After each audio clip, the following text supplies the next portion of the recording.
The fight for region titles continued tonight on the Grand Strand in Region 6 5A. Both Myrtle Beach and Carolina Forest entered their contest with matching 3-0 records. The Panthers upended North Myrtle last week, while the Seahawks were able to take care of Socastee at home. Under the bright lights of the Panthers' den, Carolina Forest enjoying a nice lead in the third quarter.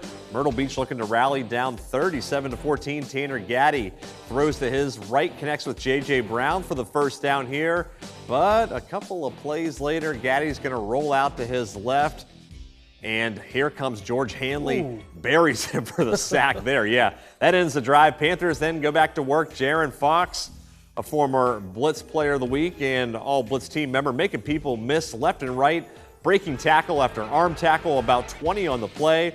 That would be a first down. Then the drive ends with Cameron Long calling his own number into the end zone here. 44-14 at this point. The Panthers once again Region 6 5A champions. The machine that is Carolina Forest rolls 51-20 the final.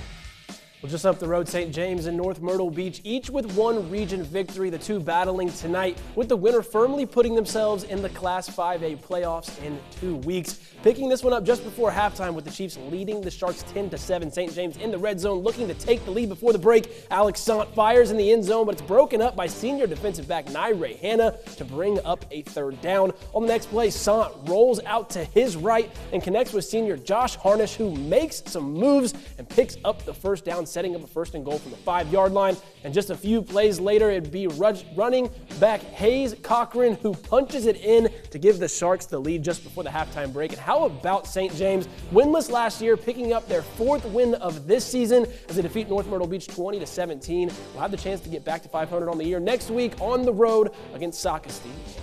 A battle of 707 next week there. That should be a good one. And lastly, in Region 6 5A, Socastee in the gold jerseys hosting the Conway Tigers. Tigers with it here as Makai Canty rolls to his left. Deep down the field, Jordan Jenkins in the corner of the end zone. How about that touchdown grab? Conway trailing, though, in the second half. Braves turn now. Christian Royal showing off his arm. The senior finds Hayes Hardwick having a great fall, catching that one in stride. Socastee adds 6 more on the board. Braves ball again. Royals with his feet goes to his right, and he's going to pick up a first down and more, but coughs up the ball. The Tigers recover, but they can't do much with it on that possession. Socastee gets it back and puts this one on ice as Royals is going to keep it himself a little bit later on. Ben Hampton and company do get the win 38-19 at home. All right, time to break away from the beach. Let's head inland again. Hartsville looking to stay in a tie for first place in Region 5 4A, plus North Carolina rivals Lumberton and Scotland, and more after the break, all only on the Blitz.